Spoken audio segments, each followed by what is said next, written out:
আমার ভাইরা, রমজান মাস আমার আপনার জন্য মহামূল্যবান একটা মাস। এই মাসটা হলো তাকওয়া অবলম্বনের মাস।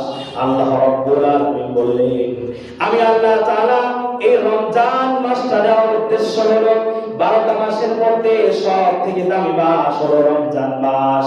কোন মাসে কিন্তু রোজা রাখা লাগে না। সারা বছর কিন্তু আল্লাহ পাক রোজা রাখার কথা বলেন নাই। সারা বছর কিন্তু আল্লাহ তাআলা রোজাকে ফরজ করে দেন নাই। আল্লাহ তাআলা শুধুমাত্র একটি মাসকে রোজা রাখার জন্য নির্ধারণ করেছেন, ফরজ করে দিয়েছেন। আল্লাহ তাআলা বললেন এই মাসটা, এই রোজাগুলো ফরজ করার কারণ হলো আল্লাহ রাব্বুল আলামিন বললেন, ইন্না আকরামাকুম ইনদাল্লাহি আতকাকুম ইন্নাল্লাহা আলিমুন খাবীর।